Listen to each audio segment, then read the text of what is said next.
Welcome back to another reading and correcting with me, Kindar, the Tiger Writes, and Ty, the Tiger Supervisor. These are where I read a chapter from one of my stories and correct it as I go. If you want to listen to these live, it's every Tuesday morning, 8 a.m. Eastern Time on Twitch and YouTube. And if you want to support me, that is on my Patreon. Today we are doing chapter 13 of The Captain's Heart.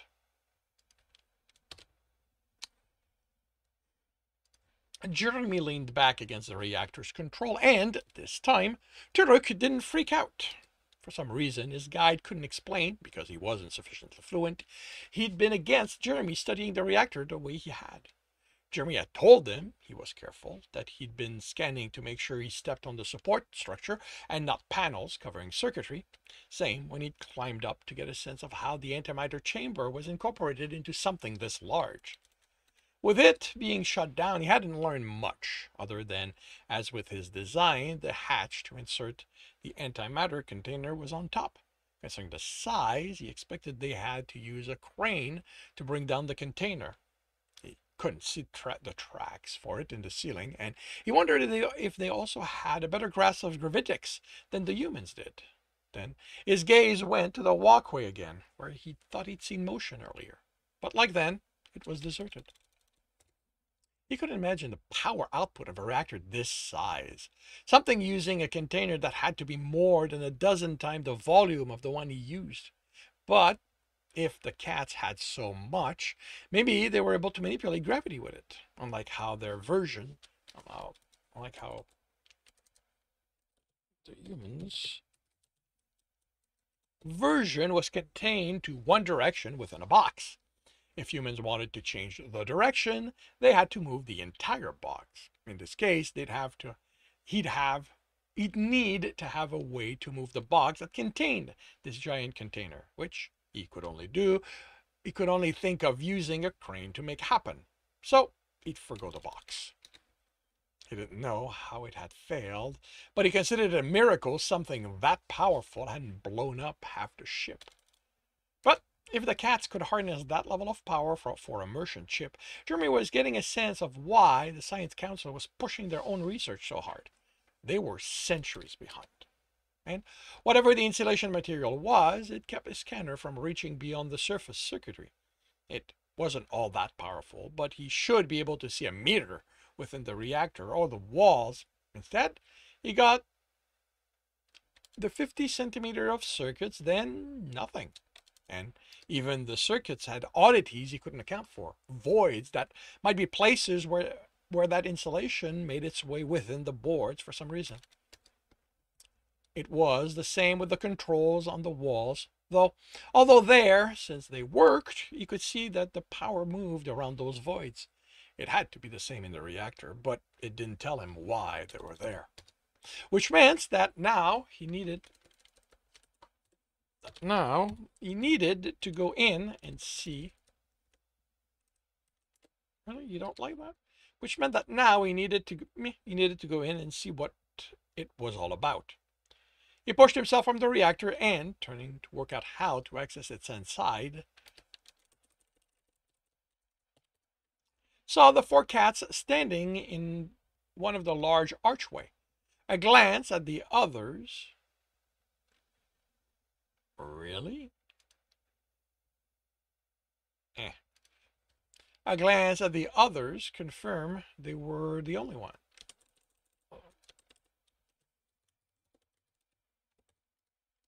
They're the only one. They wore pants and vests, no shoes, and ranged in size from slightly shorter than Turok to slightly taller. They were all lean and all had tools attached to the vest or a belt. Turok, he told the cat who had been reading on his tablet while Jeremy thought. He motioned to the ones in the entryway. Turok let out a sound that was a mix of hiss and chattering as he brought something up on his screen. Start, he said, heading for them. Instead, Jeremy watched them talk. They were too far for him to hear. Another benefit of engineering being so vast. Normal work sound wouldn't carry out. But was the wasted space worth it? Was the space worth it when sound blocking plating was barely a centimeter in thickness? All he could guess from the body language was that there was some agitation. He crouched, facing the reactor. Each panel had latches that, he expected, could be removed by undoing them, usually.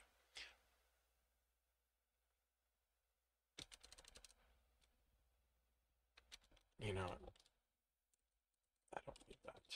That he expected could be removed by undoing them.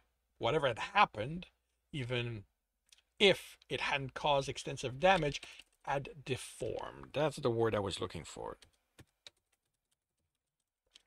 Deformed the plating. Undoing the latches didn't let him remove it. He wondered why they hadn't removed them. Surely they had needed to look over the circuitry behind them. His scanner didn't show any damage or distortion, but there was no way they only relied on scanners. He looked at Turok, who crouched next to him, then around. One of the cats, with white and black fur, looked back at him as he headed for a control board on the wall. Looking around Turok, he saw one with copper fur heading for another. Where were they? Jeremy asked. Did you keep them clear of the room so I could work without distraction? Right. He needed to keep it basics. Them. Why return now? Start now. Are you saying you guys start at... He pulled his tablet and checked the time. Past 11 in the morning? Had he really taken over 3 hours to scan all the panels in the room? He looked around at the size. How many were there? And he looked at the size, how many there were, and it no longer seemed odd. Start now. Right. Too complicated. Why? This time it was Turok's turn to speak. A mix of growl, hisses, something guttural, and more chattering. He stopped and looked at Jeremy, then rolled his eyes and ears folded back. That, Jeremy was confident, meant the same thing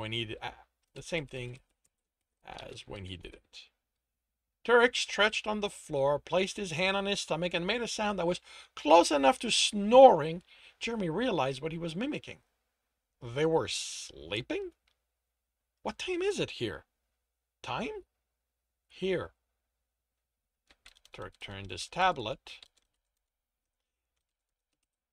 and tapped the center side symbols. Their lettering went from top to bottom instead of left to right, and where the cat tapped was a string of 3 sets of symbols. The top one was 2 of them, and the next one contained 3, and the bottom most symbol changed at a regular interval. It seemed too fast,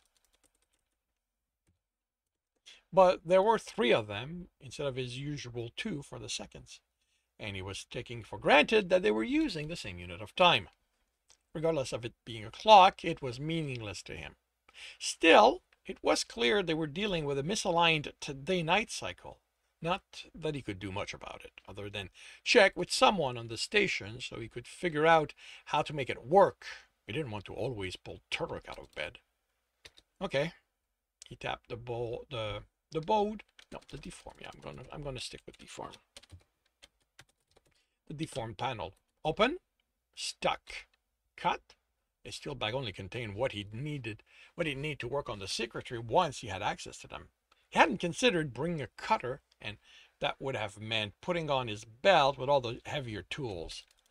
Turok looked over his shoulder and yelled something. There was the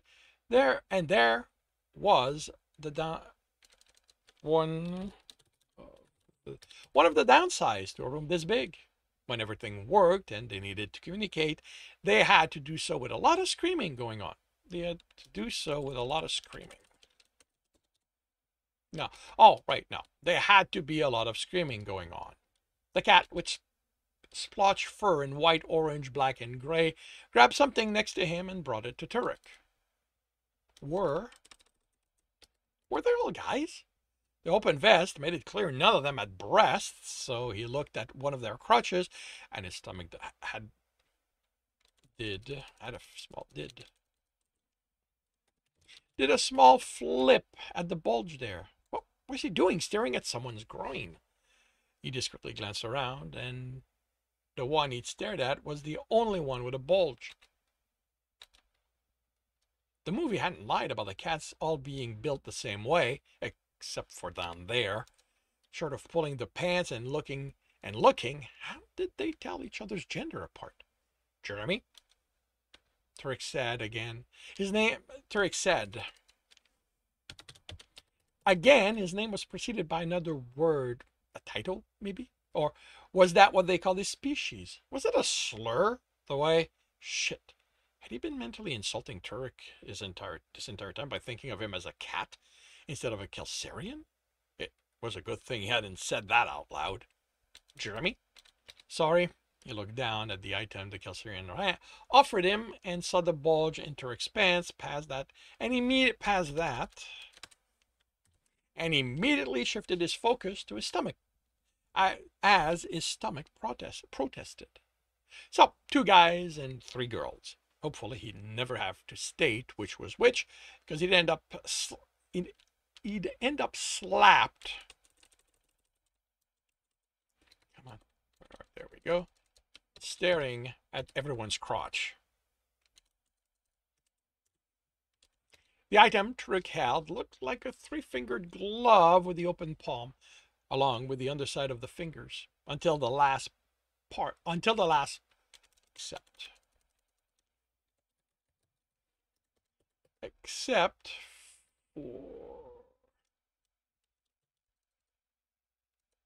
except for the part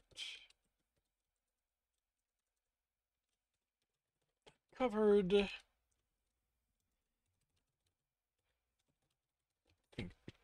the end of the fingers. Did I rewrite fingers? Yep.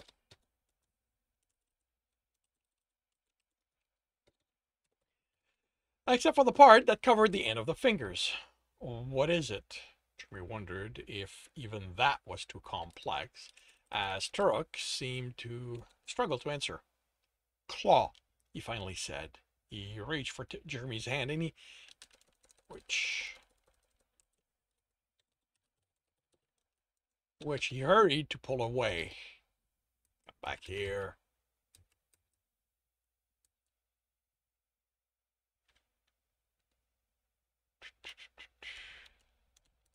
She hurried to pull away. The idea of being touched by one of them was... Show? Turek asked. He sounded tentative.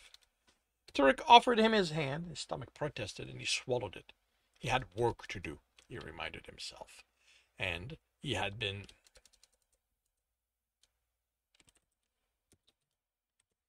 And he'd been the one who had stupidly not brought all the tools he might need to get it done. So he'd use theirs, and that meant Turek had to show him how it worked. If he was going to be stressed about that, he might as well go to the commander right now and tell him he was stuck with the cats until Amanda came back from her vacation. Then he'd probably have to pack his bag, because he didn't think Dr. Manuel would be able to rescue his hide. Turek seemed to sniff the air between them as he placed the glove on Jeremy's hand, having to work out how to place the fingers. Jeremy noticed they only had 3 of them, not including the thumb. So for them, it would cover each one. Turek placed them over his index, major, and ring finger.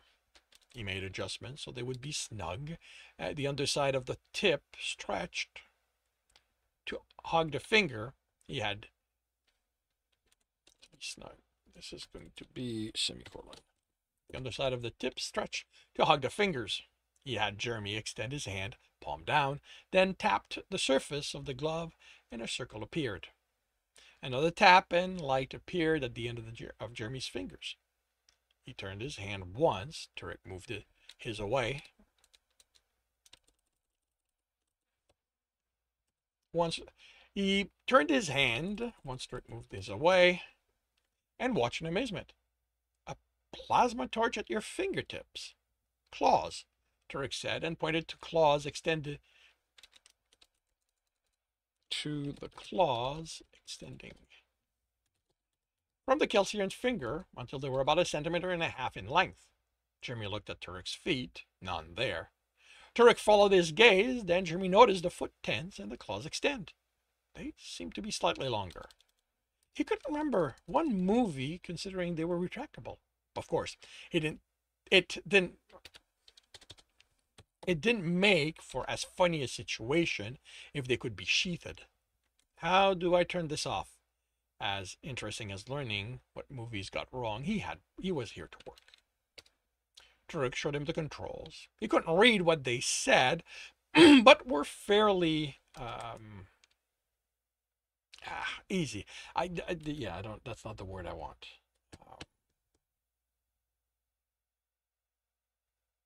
The space where they were, connectors attached to the fingertip told it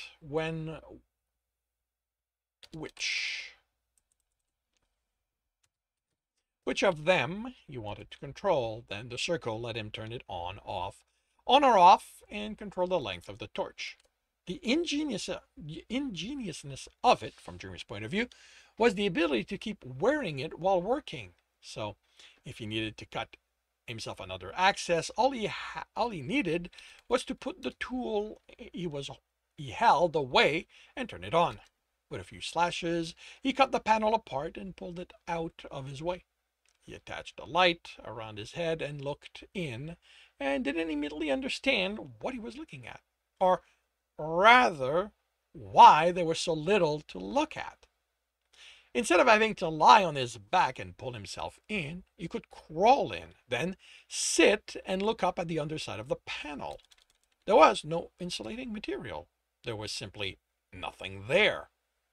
It wasn't a void. There were support structure, and he saw they needed to be replaced. The same force that had bowed the cover had bent them.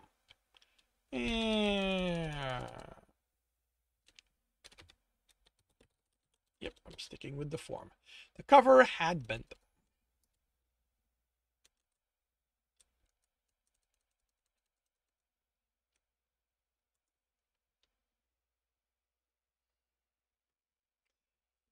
You're gonna want this, yeah. The same force then. They were still solid, but they were angled in. Wait, was this damage or just how the Kelsirians built thing? Turok? The brindle fur heads poked in. Jeremy tapped the bent support. Normal? Turok shook his head. Does that mean that? Yes. No. Turok? No. He shook his head again. Well, they had one piece of body language in common. Well, technically two, but let's not nitpick. Okay, thanks. He scooted deeper, then stood. Nearly 2 meters around him was nothing but empty space. Above him were 6 chambers about the size of the antimatter containers he used. That meant the containers would be smaller. Still, 6 meant higher output, although no longer on an entirely new scale from what his reactors generated. Looking around, none of the circuits he saw showed sign of damage, of the damage he'd expect from an explosion, nor the bending he saw in the support structure. He scanned those and received wildly different density and tension results. He'd need to scan an undamaged beam to see what the values should be, and then work out how to go about supporting this structure. He looked around, just taking in the work. He wished he could talk with whoever had built this, ask for reasons behind the design decisions. He had an inkling that part of it was because Kelsirian liked having space to move in, but was that all? How about 6 containers instead of one large of a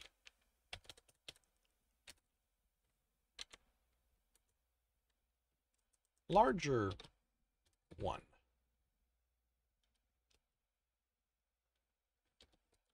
Amanda had a design that called for a container 1.5 times larger, but until someone built it, it remained theoretical.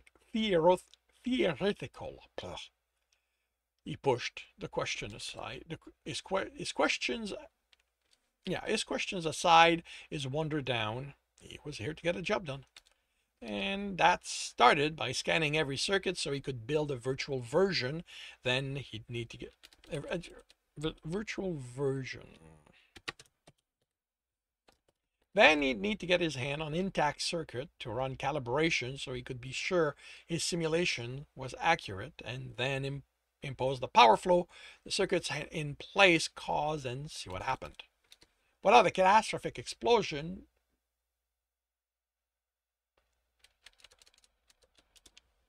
he'd expect to have without a catastrophic expect to have caused the damage.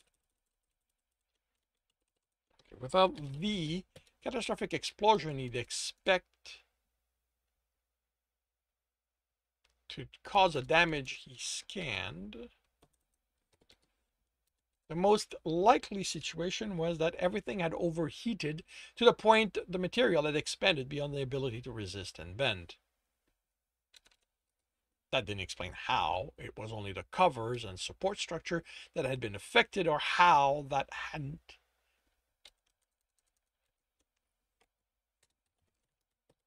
devolved into the usual chain reaction as components failed, which resulted in an explosion.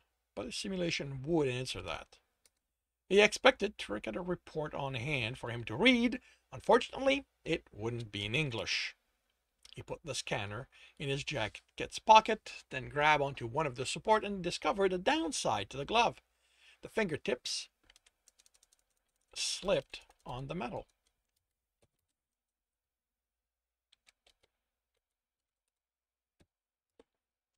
Oh, that's why you capitalized this, because I wrote it as Tibbs. Fingertips slipped on the metal. He took it off, pocketed it, and climbed. He could go outside to get the scans. It might even be easier. Yeah, it'd be easier. But he was already here, and with the bends in the support, there were plenty of handholds. So, once at the top of the support, he set about getting his scans. Jeremy dropped on his back, grabbed the side of the panels, and pulled himself out of the reactor. Turok, do you have the structural rating for... His voice left him as he looked up and found himself next to a pair of large feet covered with short tan fur. The leg in the black pants went up, connecting to the other at. His stomach protested hard, a large bulge, and he forced his eyes aside that. And further up, the fur on the stomach was shorter and a paler tan, almost gold. He thought, almost the same as... Gold eyes peered down at him, and Jeremy scrambled out of the reactor and away from the predator. With a couple of meters between them, his stomach settled slightly. He took the bottle from his pocket and dry swallowed a pill. He was studying the difference between Growler and Turok as a distraction. Growler wasn't as gigantic as Jeremy remembered, but he was still quite tall. Much taller and larger than the brindled furred Turok. Although, like him, he came across more as leanly muscled than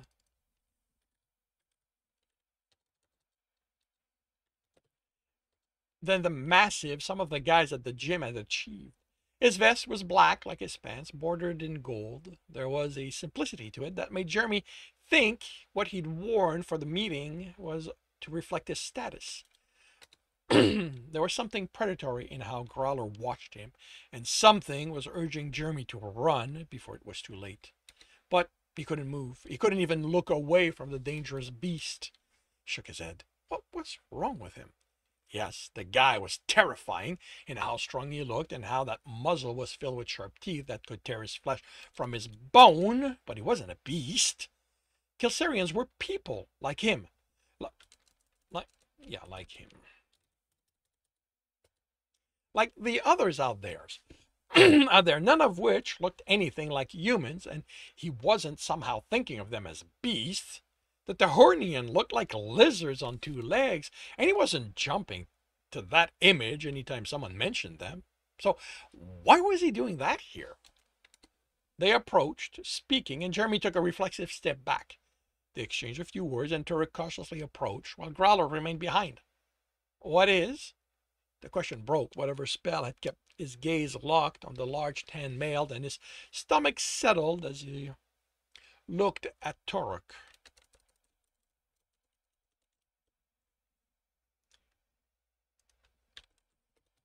Who was motioning to the bottle in his hand. He loosened his grip on it before he broke the bottle, if that could be done. He didn't know what the compression resistance was for the material. What is? Turk asked again. There to calm my stomach, he answered. I get agitated when I'm stressed. He kept himself from looking at Growler, and the confused look on Turek's face registered. Medicine, he said. He placed on a hand on his stomach. Pain. Turek nodded and said something to Growler, who replied, and Jeremy had to focus on keeping his stomach down as his bone vibrated at Growler's voice. Report for Captain, Turek said, and Jeremy focused on that. What? Turek motioned to Growler. Captain. Jeremy purposely did not look in this direction. Report? It's too early. I just got the scans. I'm going to have to go over them before I can figure out anything. Jeremy cursed himself on not making it simple, but didn't have the patience anymore. Still, Turek told Growler something, who responded, and Jeremy fought to remain standing. Then the large cat laughed. Need help? Don't touch me! Jeremy jerked from Turek's hand. Out of the corner of his eyes, Growler stopped and turned to look at him. Jeremy had to get out of here.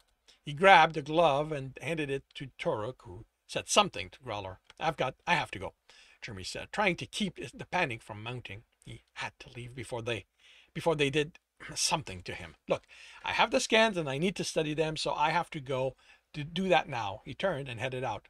Wait! Turek ran after him, and Jeremy barely kept himself from bolting. This way? He motioned to the opposite direction of where Jeremy had turned from. You're gonna want no? I want from.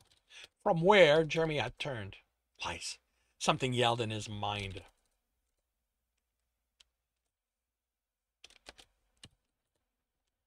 He was trying to pull him deeper into the ship.